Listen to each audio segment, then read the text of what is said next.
Hello and welcome everyone. तो हम class 12 की मैक्रो इकोनॉमिक्स की 2 यूनिट्स कंप्लीट कर चुके हैं, national income and money and banking. तो अब हम नेक्स्ट यूनिट पे आ रहे हैं। नेक्स्ट यूनिट है determination of income and employment.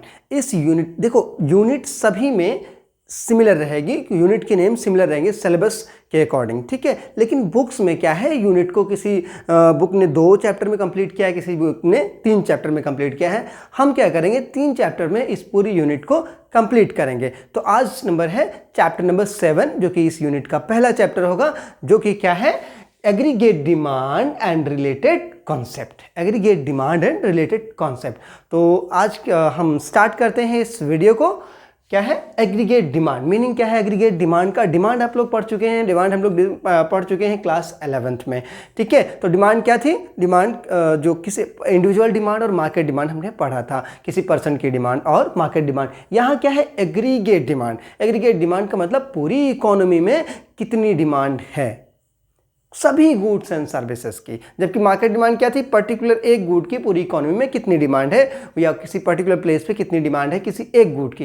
लेकिन यहाँ पे क्या है, पूरी इकोनॉमी में जितनी भी गुड्स एंड सर्विसेज हैं उन सब की कितनी डिमांड है।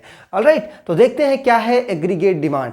Aggregate demand refers to the total value of final goods and services. जितनी भी गुड्स एंड सर्विसेज हैं उनकी मनी वैल्यू, ठीक है। Which all the sectors of an economy are planning to buy।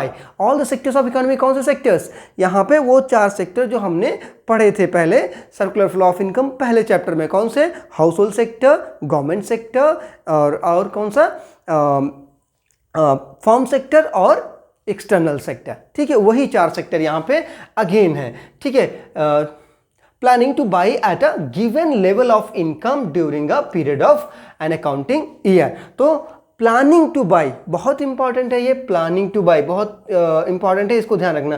Planning two by at a given level of income, एक given level of income पे by करने की प्लान कर रहे हैं, बाई करने का प्लान कर रहे हैं। यानी कि जो एग्रीगेट डिमांड है ये एक्चुअल डिमांड नहीं है, प्लान किया जा रहा है, ठीक है। एक्स एन टी हम एक फ्रेज पढ़ेंगे, एक्स एन टी हम आगे बताएंगे क्या है, ठीक है। तो ये एग्रीगेट डिमांड क्या हो गई, इकोनॉमी में जितने भी सेक्टर हैं, 4 सेक्टर हैं, उन चारों सेक्टर के वो चारों सेक्टर कितना प्लान कर रहे हैं डिमांड करने की या एक्सपेंडिचर करने का कितना प्लान कर रहे हैं, उसका सम टोटल कहलाता है हमारा aggregate demand.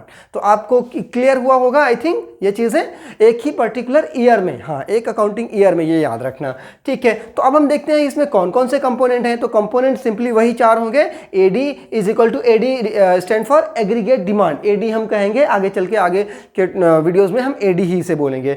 AD is equal to C plus I plus G plus X minus M.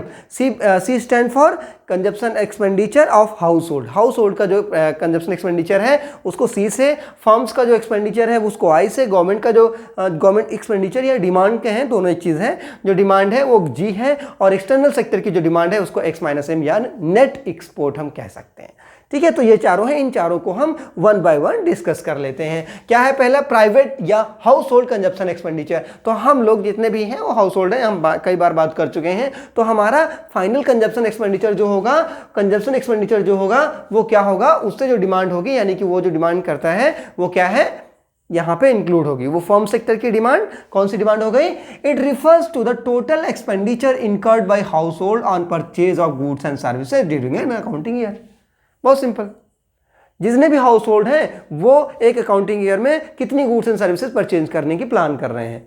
That's it, ये हो गया हमारा पहला सी, जिसको कि हमने प्राइवेट या हाउस होल्ड कंजप्शन एक्सपेंडिचर कहा। Next is investment expenditure, I. Investment expenditure, investment कौन करता है, फर्म्स करती हैं। और इन्वेस्टमेंट में क्या किन चीज़ों को परचेज या किस चीज़ों पे की डिमांड की जाती है, बिल्डिंग बनाई जाती है, कैपिटल गुड्स और इक्विपमेंट्स होते हैं, मशीनरी होती है या इन्वेंट्री जो होती है, इन सब को हम क्या कहेंगे, इन सब को हम कहते हैं investment expenditure. It refers to total expenditure incurred by all private firms on capital good। Private firms, जितनी भी प्राइवेट फर्म्स हैं या प्रोडक्शन सेक्टर है, वो जो भी सेल करने को प्लान कर रहा है, जो भी परचेज करने को प्लान कर रहा है, जो भी एक्सपेंडिचर करने को प्लान कर रहा है, उसे हम क्या कहेंगे, investment expenditure. Okay, for example machinery, equipment, buildings etcetera and change in stock. ठीक है, तो ये हो गया इन्वेस्टमेंट एक्सपेंडिचर। तो इसका आप स्क्रीनशॉट लीजिए, बाकी के जो दो इसके कंपोनेंट हैं वो हम डिस्कस करते हैं। ओके, तो आपने स्क्रीनशॉट ले लिया होगा। अब हम बाकी के दो जो हमारे वो हैं इसके कंपोनेंट हैं उनको डिस्कस कर लेंगे।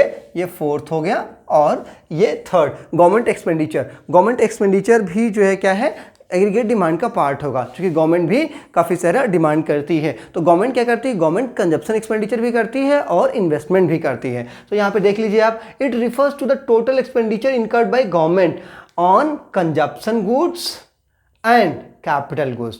ठीक है, यहाँ पे ऐसा नहीं होगा, यहाँ पे दोनों हैं, गवर्नमेंट दोनों एक्सपेंडिचर करती है to satisfy the common need